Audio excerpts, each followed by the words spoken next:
I'm just going to go a little deeper into different types of cathodes. So if you look at it, there are classically there are uh, three different types of cathodes. What I call as spinels, LiMIM2O4. I call layered, LiMO2 types, and phosphates, olivine type of structures, which are LiMPO4, phosphate systems. So every type of system, these are the three main commercially explored and used material systems as cathodes. And what we see here, if you recognize this voltage profile that I explained before, this is the typical discharge voltage profile of each of these materials. And you can see that lithium cobalt oxide or lithium LiMO2 type, which is typically a layered structure, has a higher capacity, or we can translate that into higher energy. Olivine systems, on the other hand, have lower energy, but they have excellent power. They are known for their high power systems. And spinels also have low energies, but they are known for extremely high voltages. And that is why they have high energy density, which means we can store a lot of energy in a very small space, or a small, or they're extremely light battery pack. So if you want to design something light battery pack, you go for spinel type of structures. You want to go for extremely high power systems, you want to go for lithium olivine type of systems. And if you want to go for something that is moderate, best of both, you want to go for layered systems. And that is why we have layered systems as the most common, followed by olivines, followed by spinels. And then we have anodes. In anodes, we have three types of anodes, which we broadly classify as alloy-based anodes, insertion-based anodes, and conversion-based anodes. In alloy-based anodes, which it is typically forming a compound with lithium metal. So anode is lithium ion acceptor. So when this anode accepts lithium ion, it forms a compound with lithium metal. And insertion is when it forms a compound, but it does not, it's not exactly a compound, because the lithium ion goes and sits in the spaces between the layers of the anode material. And that's why graphite is the most perfect insertion based compound, I mean anode. Yeah, and then we have conversion based systems where it transforms into completely a new material. So these are the three types of anodes that are reported in literature, of which we'd have graphite, that is the most common type of anode system. For electrolytes, there are three different types of electrolytes: liquids, polymers, and solids. So the first type of batteries that were invented were completely based on liquid electrolytes. We still have a majority of market share at this point based on liquid electrolyte systems, but they have a few shortcomings, and that are they're only stable up to very low temperatures. Yes, I would call 70 degrees Celsius as low temperature, but if you want to employ battery packs only for our day-to-day commercial electronics and devices and battery cars and stuff like that, this is an acceptable range. But then if you go higher, if you want to operate these battery packs at higher temperatures, then you will see, since these are there is a problem with the separators, because these liquid electrolytes always have to be paired up with a polymer based separators to contain the liquid inside the battery pack. And these polymer based separators, they shrink, and because of that, they end up resulting in a short between the cathode and the anode, which will render the cell non-functional. The second type of separators are polymers. Sorry, the electrolytes are polymer electrolytes, in which these polymers that were originally used as separators can directly be used as electrolytes themselves. And by tailoring the chemistry of these polymers, you can actually get the advantage of the same polymer being a separator and an electrolyte. And that is, but the disadvantage of having polymer electrolytes is they're mechanically unstable again at high temperatures. And since they're low melting polymers. Now, if you have noticed in few of the commercial battery packs, you see written as lithium polymer battery. And those are the cells which are usually constrained for room temperature operation or slightly above room temperature operation. And that is where you have polymer electrolytes, which will give you excellent performance on such handheld consumer electronic devices. And the third type of electrolytes are solid electrolytes, which are ceramic systems. It's basically having a solid ceramic inside your battery pack separating the cathode and the anode. These electrolytes are typically employed in batteries which are required to operate more than 350 degrees Celsius. You may be wondering, where do I even see such high temperatures? And you will be excited to know that such temperatures, there are requirements for battery packs that operate at those temperatures. And one such example is outer space. In outer space, the temperatures go more than 400 degrees to 500 degrees Celsius. And we do need battery packs that store energy for all the International Space Station and the space shuttles that go up there. They need batteries that work at really high temperatures. We also need high temperature batteries for oil wells. When people drill for oil underground, the temperatures in a typical oil well, they go up to 200 degrees Celsius. And at those temperatures, you need sensors which need backup power. So you have to have battery packs that are mounted onto drill bits that can power these sensors to, to collect all the information about the chemistry inside the oil well, the pressure, the mechanical strength of the subsurface. Geologists might understand this better. So this is there's a lot of requirement at those high temperature systems. So if you look at the battery technology for solid electrolytes and high temperature electrolyte systems, they have started with systems at 400 to 700. And now we have lithium ion batteries that operate even up to 400 degrees Celsius. Earlier, lithium ion battery was not stable. Early in 1960s and 1985, we'd never had lithium ion battery technology. But right now, we can push lithium ion batteries also to be able to operate at 400 degrees Celsius. So that makes lithium ion battery extremely special because we can use the same battery technology even at room temperature 25 degrees Celsius to all the way up to 400 degrees Celsius by just pairing the right cathode, the right anode, and the right separator electrolyte system.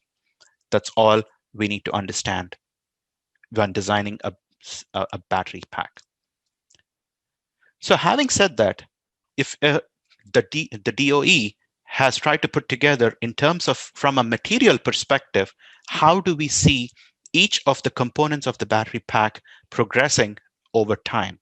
And in 2010, we had for anodes, we had graphite, which still by far the most commercially used anode system.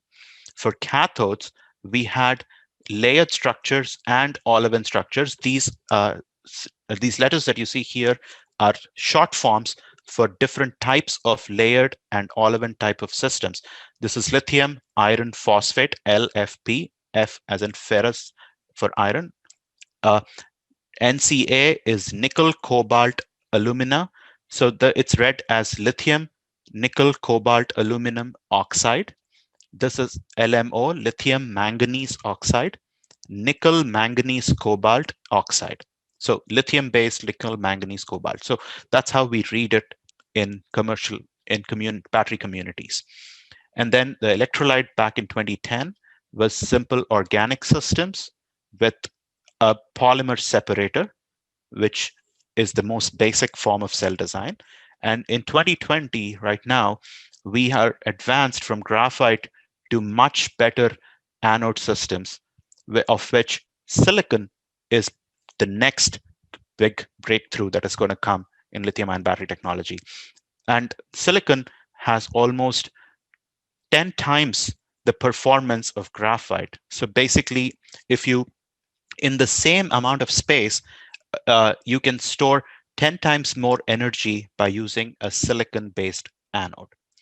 And we are moving from layered structures to more of olivine-based structures, which is phosphate-based, because we want high power, we want high energy. So now we have better olivine-based systems which have both high power and high energy.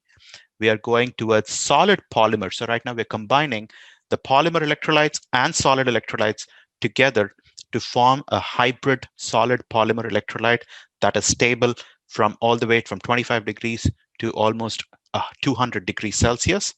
And that's when we have a really good, robust lithium ion battery technology. And then to compensate for all of that, we will need an extremely strong and inflammable separator. So the separator should withstand the extreme high power operation of this high performing electrode and electrolyte components. So looking at all of that technology, how does it translate into what we see in an everyday life?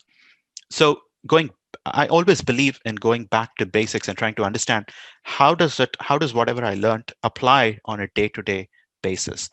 And if I look at it, there are three major types of batteries that are available in commercial market these days in almost every battery operated devices. And one is cylindrical.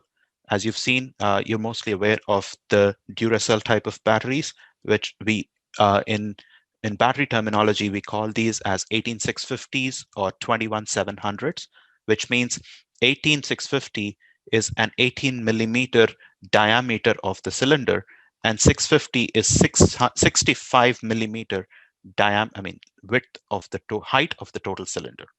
And that is what we call as 18650. Similar applies to 21700, which means 21 millimeters in the diameter of the cylinder, and 700 is 70 millimeters in the height of the cylinder. And then we have a prismatic type of battery pack, where you have all the cathode anode separator system enclosed in a very hard shell, like a metal case, if you see here. This is a very hard battery pack. This is typically employed in grid storage, like where you have stationary storage. Usually we do that in solar cells, where you have to store the energy from solar cells. You just have to convert all that and store it into a stationary storage device. In such form of situations, we prefer prismatic type of battery packs. And that is because these can be applied in extremely aggressive conditions, and still they are extremely safe to handle. The next is polymer type of battery packs, or we call pouch cells. And these are usually the best choice for all consumer electronics, like your iPads, phones, your tablets, all kinds of laptops, your iWatches, if you have any smartwatch, any kind of situation which requires a flexible type of battery pack is where we go for the pouch cell type of setups. And so each of these situations have different advantages and disadvantages. For example, cylindrical is extremely low cost and easy to manufacture, but the con is it's a very bulky setup. And if you have to make a battery pack by combining a lot of these cells, then it becomes extremely heavy. Prismatics are high energy and efficient packing, but the con is it's a very standardized system. That means you cannot custom design any of the prismatic cells. They come as one single design. And for pouch cells, the highest advantage is its flexibility. You can tailor a pouch cell to power your phone, or you can take out like about 100 batteries out of your phone, 100 different phones, combine them together to form a battery pack that can power your laptop. So it's as flexible as it can get. That's as customizable as it can get. But the problem is to make such high efficient systems, it's extremely expensive and it takes effort to scale. So that is why we need extremely precise manufacturing processes to develop prisma pouch cells, but those are the most sought after type of systems in current day. But all these battery packs, they come with a certain amount of challenges which are constantly being addressed by the scientific community, and research is going on to answer a lot of these challenges and overcome them and make the battery performance much better. A few of such challenges are lithium ion batteries, even till today, are considered to have moderate energy density. And that comes from the fact that every single day the energy demand from the world is only increasing. People want extremely high energy devices. You want to charge your phone and let it not discharge. You don't want to run out of a battery in the next 8 hours. You want the battery to stay charged. You want to have charge on your phone for at least 16 hours if possible. So you want to have a battery pack that can give you that amount of performance. Then you want lithium ion batteries are still considered to have low power densities. You still, electric cars still cannot catch up with petrol cars in terms of their power. Lithium ion batteries still have a high cost of production and their limited cycle life, which is why the research is constantly evolving newer technologies as we speak. And again, another bigger constraint when it comes to lithium ion battery is how at what temperatures can you operate them. Lithium ion batteries are the most ideal when they're operated between 10 and 60 degrees Celsius. That is the best performing operating window. Under 10 degrees to almost negative 40 degrees, you still can expect some performance out of these systems, but the performance deteriorates over time, over the temperature. And so again, beyond 80 degrees, you have additional problem of battery safety. And that is what I'm going to discuss next, which is extremely terrifying. So lithium ion batteries have to be handled very safely. You cannot try to be aggressive with the battery packs when you're working at home with them. So they have to be handled in a very uh, caution, with a lot of caution. And if you see here, these are the images from different segments of our day-to-day life where lithium ion batteries are used. For example, the first one being your phone.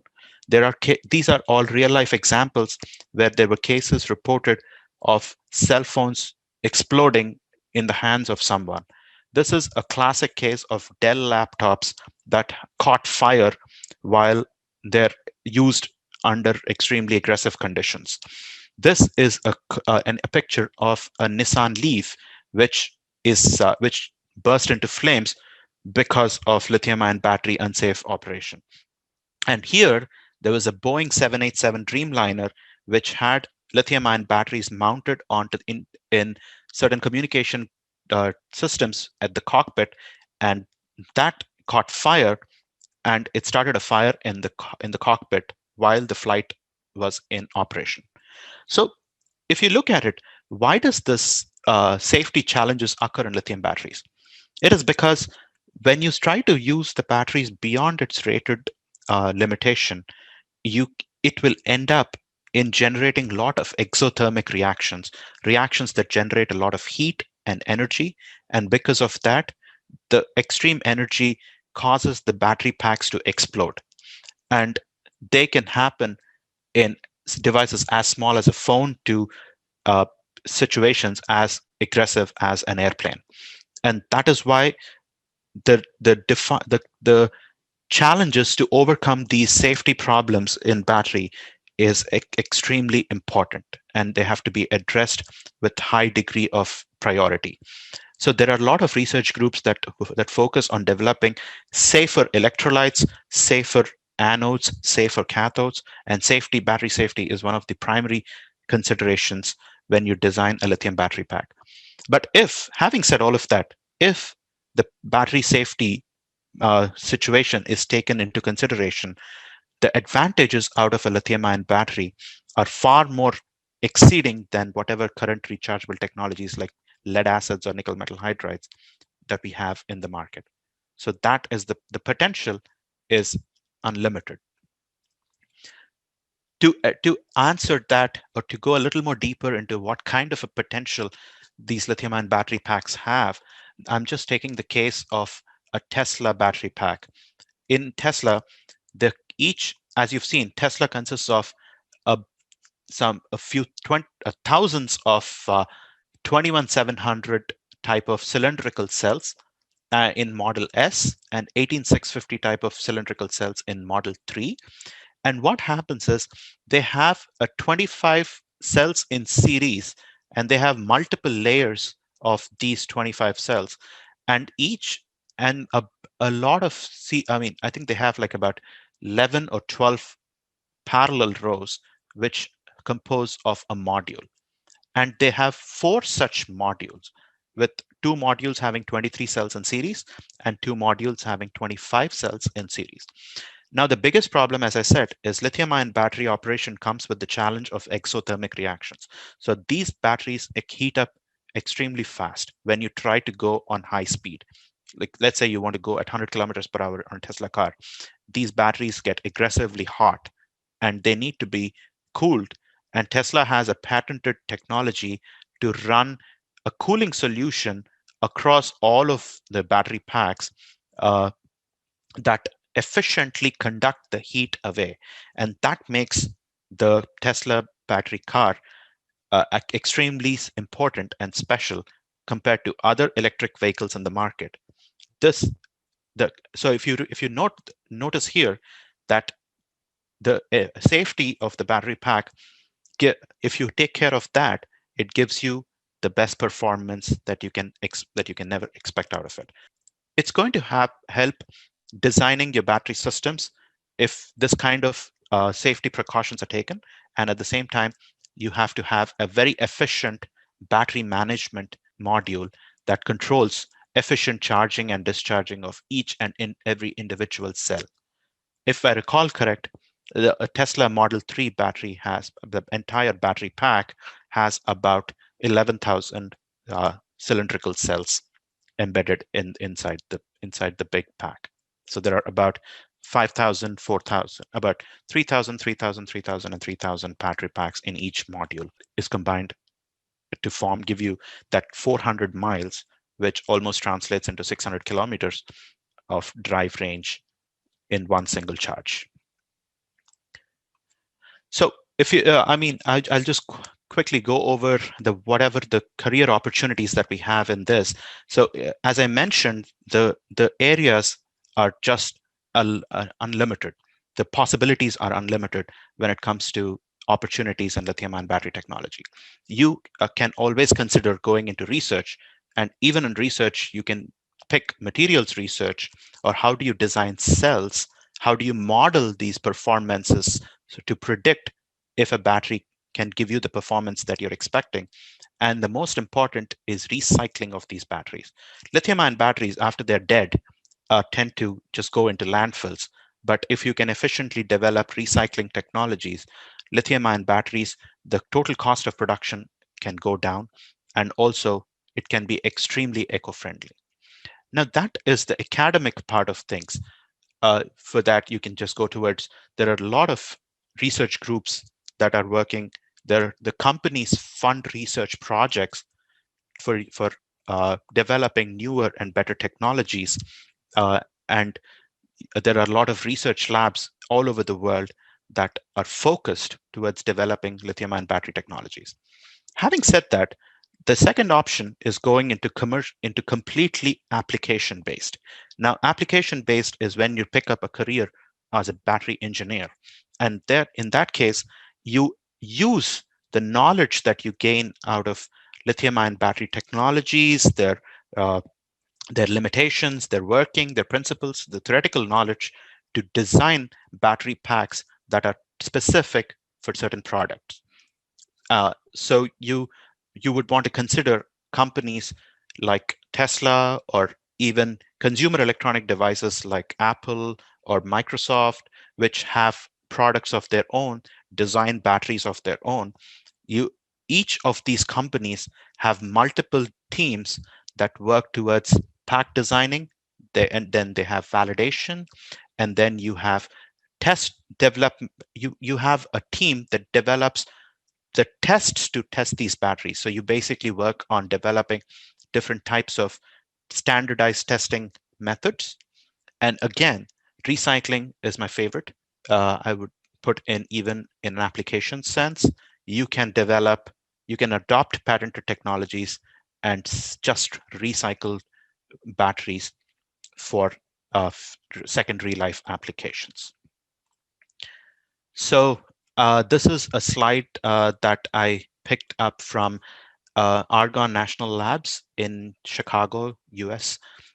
This is a lab that is world renowned for lithium ion battery research. The research has been going on for more than 45 years, and the person who is the pioneer of lithium ion battery research at Argonne is one of the members of the team that won Nobel Prize for lithium ion batteries. So this slide gives you a broad perspective of what are the research opportunities that you can that the world is looking at this moment.